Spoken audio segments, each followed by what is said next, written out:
You're watching Where You Live. I'm Mary Ruth Harris. We are here with Jordan Butcher, the coach of the Comox Valley Glacier Kings. How's the season shaping up? We're off to a bit of a slower start, but it's coming together now. Been with these guys for a couple of weeks now, so starting to get some buy-in, and everybody's starting to work harder, so it's starting to turn around.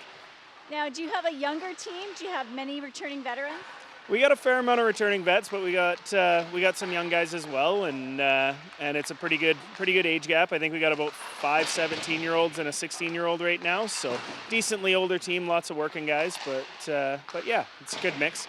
Now, when you've got the high school kids, how are they balancing the schoolwork and the hockey work? It can be tough for some of them, but it's just about keeping organized and having priorities and making sure they get their stuff done and make their curfews and those kind of things.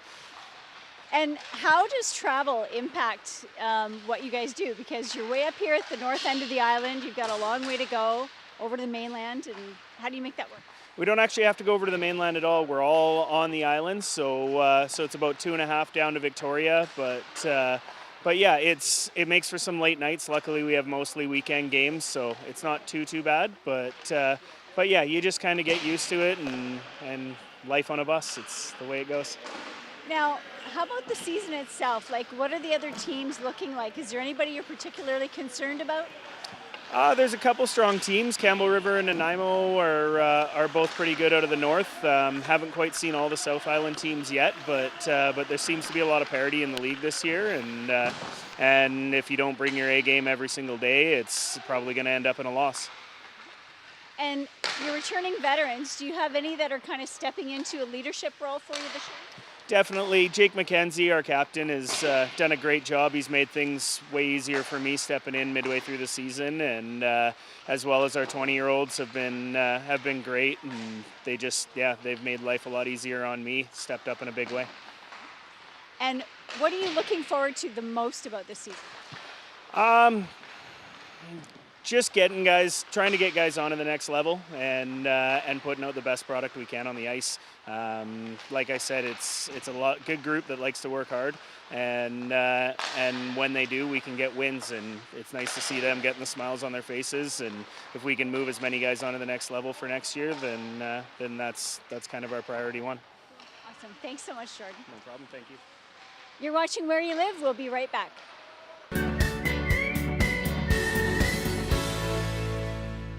We are heading over to Powell River next, and after that, up to Campbell for a new look at the North Island College Trades building that is underway. It's going to be fantastic.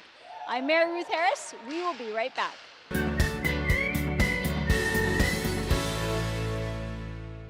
Welcome back to Where You Live. I'm Mary Ruth Harris. As promised, we are here in sunny Powell River. Joining me is Phil Russell, and he is the brains behind this amazing idea and opportunity. I'm going to ask Phil to tell us all about it. So what is happening here behind us? Well, let me just say this. I'm not just the only brains behind this. John, Louis, and Cindy Palin from the Slam and First Nations are also part of they're the cultural guides for this project. Excellent. And what this is the non-Indigenous community commissioning a traditional dugout canoe with Indigenous carvers carving it. And Joe Martin from Tofino has come over to teach the local carvers how to build the canoe.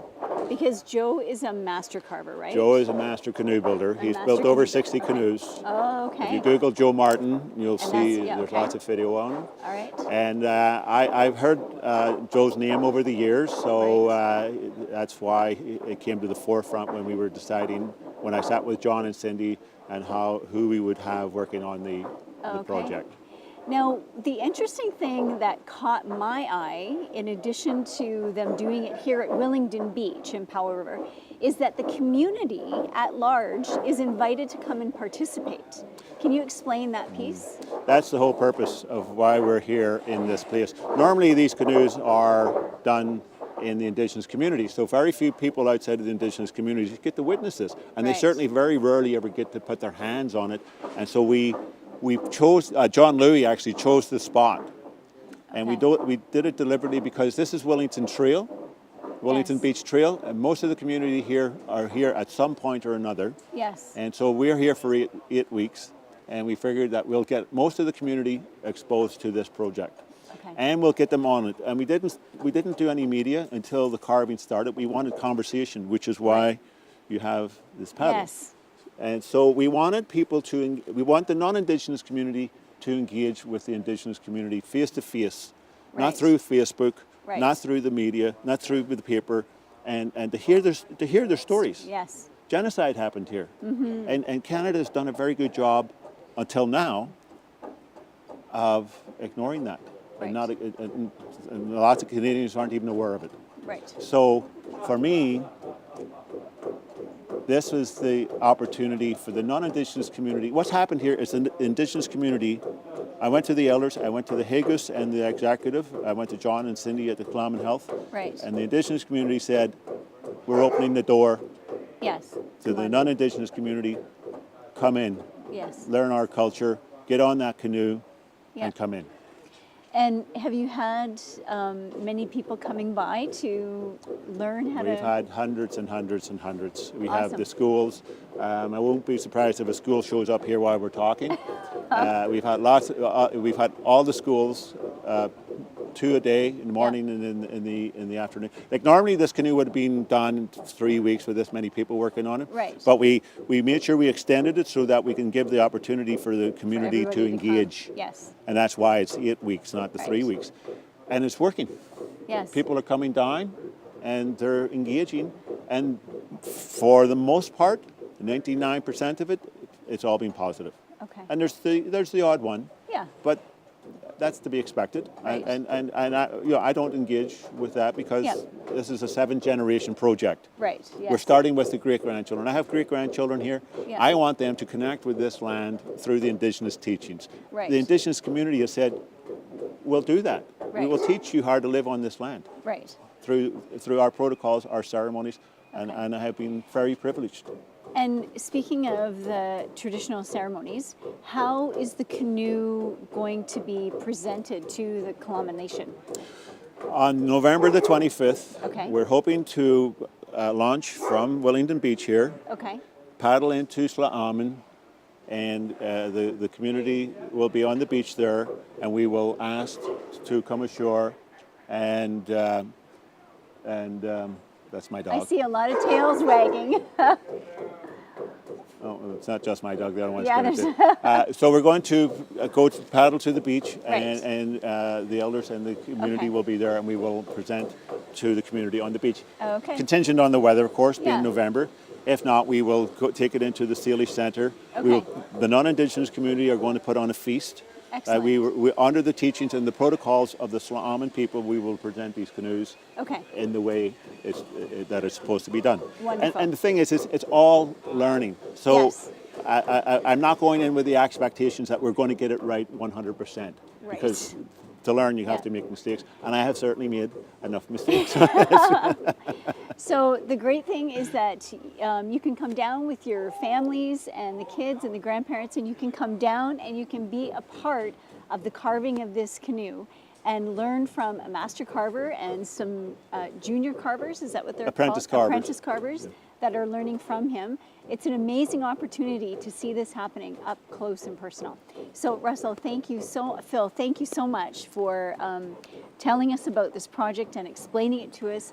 What a wonderful opportunity for the non-Indigenous population in Powell River. I think Yeah. so. All right, Thank thank you you. so much. All right, we're going to be right back and we're going to chat with the Master Carver. Stay right where you are.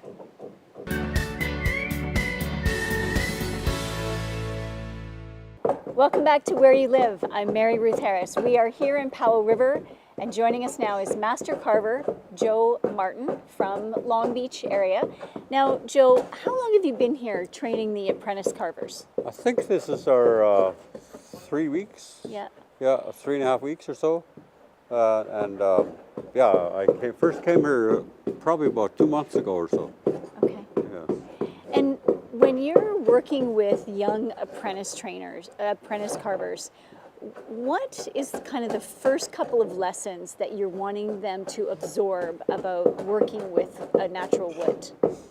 Awareness awareness is one of the key things. A lot of people are not, so used to working with wood, and sometimes people don't understand about the different grains and how you have to work with it, and even working around knots and stuff like that. So, and how to level things.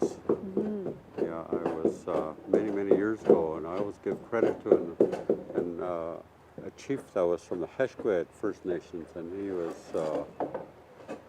Master Carver himself, and he told me that you can use anything to level anything. You can use a rock, a string, a shoelace, anything, as long as it hangs straight down. Right. If there's no wind, it'll hang straight down. Right. But he said he would always use a rock to level his canoes. And so that made my life much easier. I don't have to always use a level, because it doesn't always give you a level, depending on the angle of wood.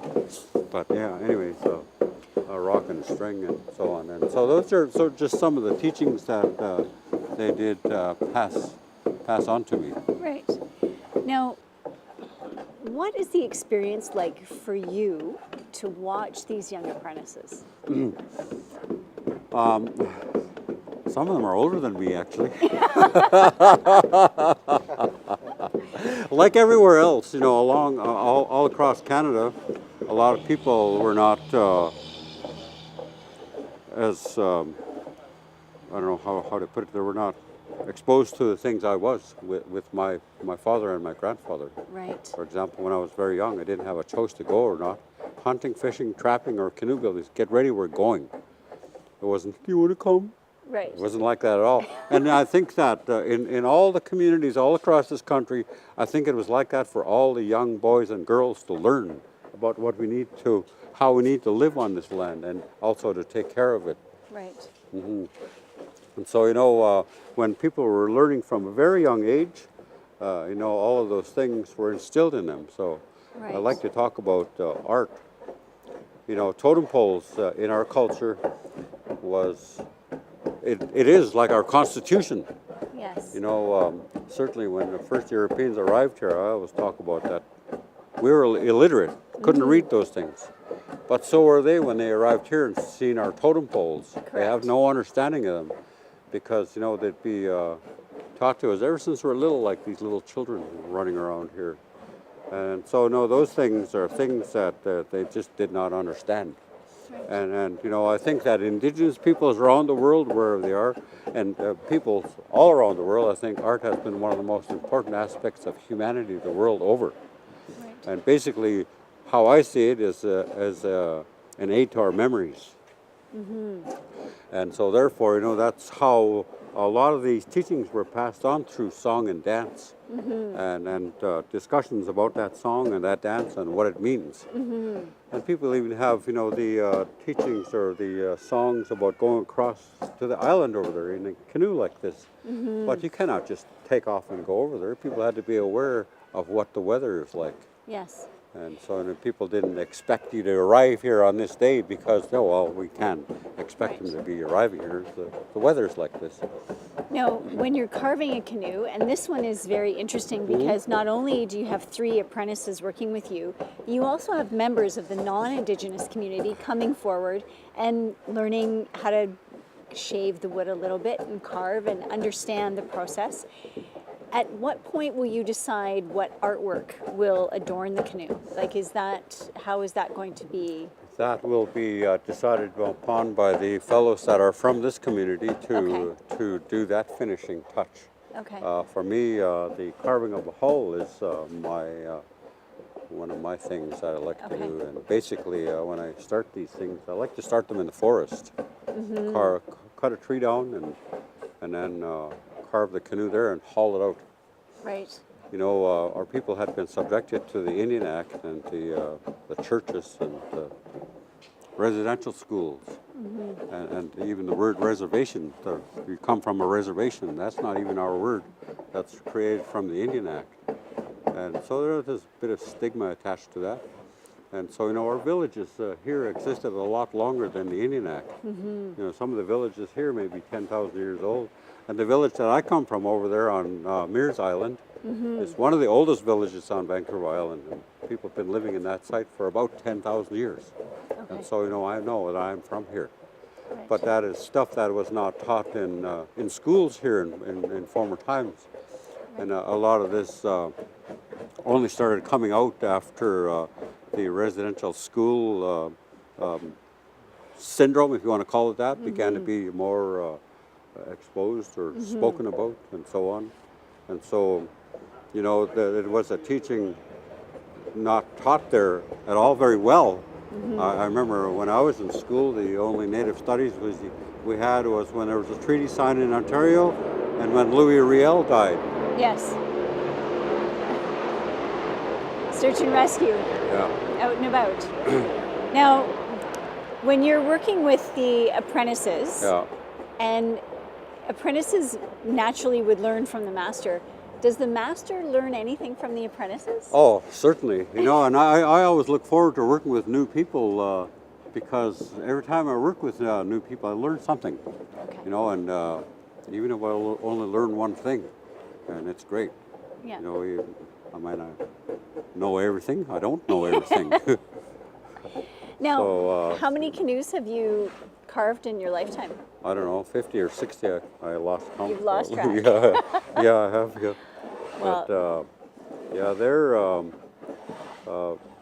things. Canoes. These canoes, they evolved on the coast here for thousands of years. And so I learned how to do it because of my father and my grandfather. right. Now, what kind of wood is this? Western red cedar. Western red cedar. Okay, it's beautiful. Thank you. Just beautiful. Now All right. the log that was selected for this was certainly selected from a forest company, the dryland sort here. Yeah. But in the former days, our people would never do that because we went out there and chose the finest red cedar, and so we didn't have to add on these pieces. As you can see, there's add on here, and there's one on this side here. This one here was rather large, had to go from there, like 14 feet of it. And so, they didn't have to do this. Right. And so, in reality, this canoe should have already been finished. Right. But because we have to glue all this back together, it takes us a little bit more time. Yeah. But it's okay, then, we learn. And a lot of people come and ask about this stuff. Right. And I talk about the disappearing rainforest and the western red cedar, which is a very important part of indigenous cultures all along this coast. Right. All along. And it is very important for us. And so, the intact rainforests, we need to have them. Yes. We all have to live together, Right. and we need to have them. Right. Okay, well, Joe, thank you so very much for joining us today and sharing with us your wisdom and your experience. An honor, thank you. 450 years, that's how old this tree was before it was felled. And that's what these canoes are being carved out of. That's the year 1557. Think about what was happening in history then, and this little tree at that time was just a little seedling. Amazing. And now it's going to be shared with the non-Indigenous community, and they are participating in the carving, and they're going to gift it to the Tla'amin Nation. Fantastic. I'm Mary Ruth Harris. You're watching Where You Live. Coming up next, North Island College.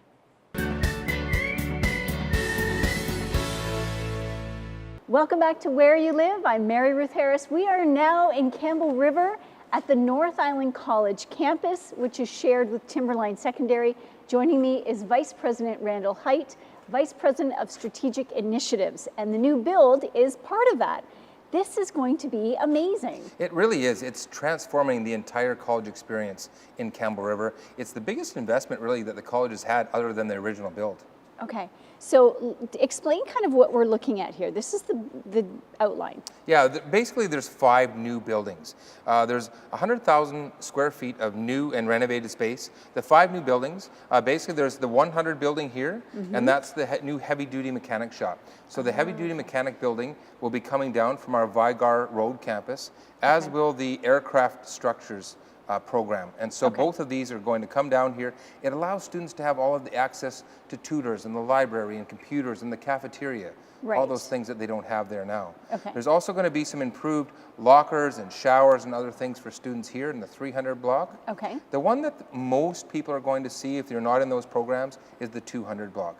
And this is going to be just a fascinating, beautiful new space of a new cafeteria, a new bistro restaurant, new kitchen for the Pro Cook students. Because you've got the chef program. Yeah, exactly. Oh, right? get it. So they're going to have a new kitchen. There's going to be Okay. a new restaurant there. There's Awesome. going to be beautiful open glass spaces, lounges, student common area for students. Is it open to the public? Yeah, there's going to be places for the public, and there might even be Awesome. boardrooms and some other things that the public might be able to rent out for meetings and okay. things like that. Great. And there's going to be a great lounge area there, and there's going to be breakout rooms in the library and learning Okay. commons as well All right. for small meetings. Now, what's this 500 way over here? Yeah, so this is really exciting. This is a new trade shop for Timberline Secondary School.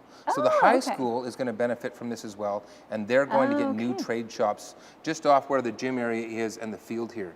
All right. What's the red line? Yeah, that's a great question. So the red line, we're kind of calling this our duplex model. So Okay. right now we're in a single family dwelling. All of the high school students and the college students are in the same hallways. Okay. This project is going to create a duplex model. The high school is going to have their space and the college is going to have its space. And this red line okay, shows I where get that it. space is. So this side, everything on this side of the red line is going to be North Island College, and everything on this side of the red line is going to be Timberline Secondary. Okay.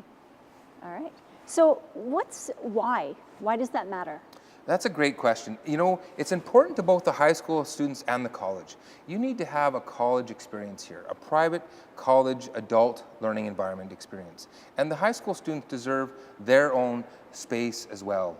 And so, you know, I think originally when they did this, they thought, wouldn't it be great for high school students to be able to go to the same college that they went to high school? It's not super popular. And so they, you know what, this is going to be much, much better. And it's Okay. really going to, for the first time ever in Canoe River, there's going to be a unique college. You're going to know when you're in the college building, and you're going to know when you're in the high school. Oh, okay. All right. Well, that sounds fabulous.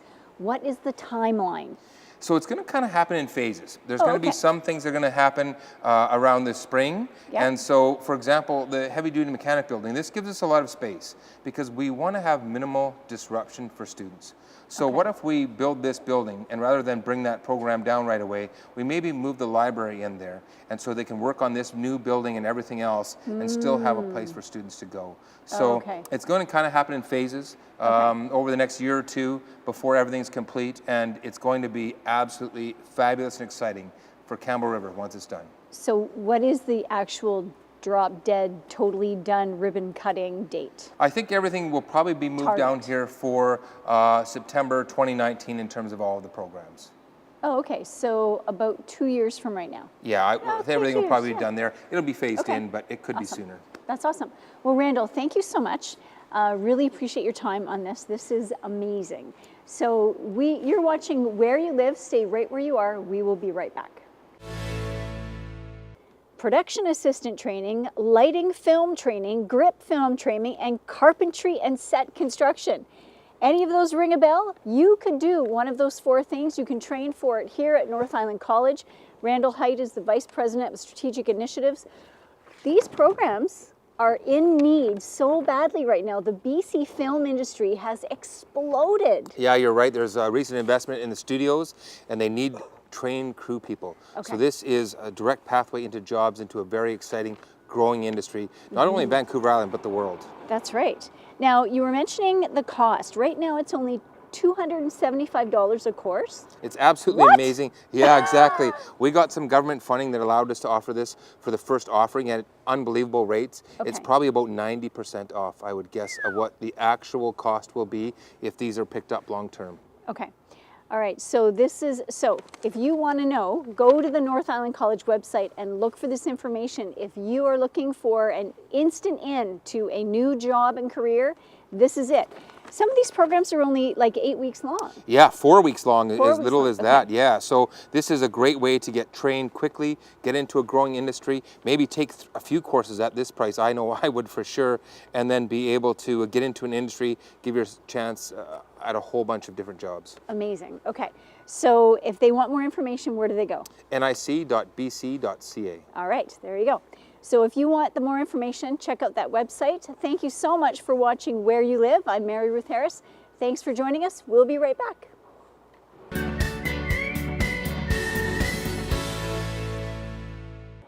Two things tell you it's November on Vancouver Island. One is fishing for salmon. Two is the Campbell River Rotary TV auction. Hi, I'm Graham Stewart from the Campbell River Noon Rotary Club, and I'm here today to speak to you about the Rotary TV auction that's upcoming on November 17th and 18th. It's our 43rd annual TV auction and online. We are very happy to continue to hold this auction to help raise funds for the City of Campbell River and all the people that use them throughout the community. Over the years, we've raised $1.5 million. We've placed all of these funds back into the community in some great projects, such as the suspension bridge, the Seawalk, the water park, to name a few. We've also just built a new scooter shed in the community, and we're very proud to put these funds back into the community. Our next major projects include bringing the Rob Ron Fieldhouse to completion in 2018. And we also plan on enhancing the trails and viewing platforms along the Campbell River in Elk Falls Park. I would like, though, to thank all the businesses and individuals who have donated and or provided cash donations to make this auction possible. Now, some real key stuff to talk about is the auction. It happens on Friday, November 17th and Saturday, November 18th. On Friday, we run from 6 p.m. till 10:30 p.m. and on Saturday, we run from 9 a.m. till 10:30 p.m. But you get to, if you want, go online. So you go to our website, www.rotarytvauction, all one word, .com. And on November 7th, you'll be able to see the items that are bid and start your bidding then if you so choose. You also will have the opportunity, if you watch in the local paper coming up, our flyer will come out with all the items listed. So we're really looking forward to your community support again, and we thank you for that in advance. And I'd like to remind you of a couple of things. To get online and to follow us even leading up to the dates, please remember to go to www.rotarytvauction, all one word, .com. And also, when you get to the dates of November 17th and 18th, you can call in to make your bids during those times at 250-923-BIDS. That's 250-923-2437. Again, our Rotary Club thanks the community very, very much for all that you do. Thank you.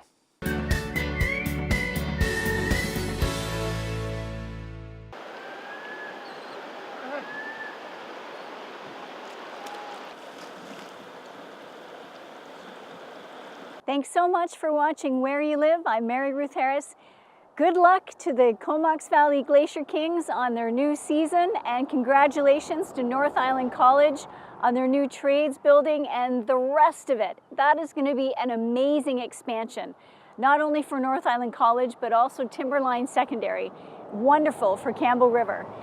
And if you are in Powell River, be sure to get down to Willingdon Beach to take part in the carving of the canoe. That is absolutely magnificent. Thanks so much for watching. Get out and enjoy this beautiful fall weather.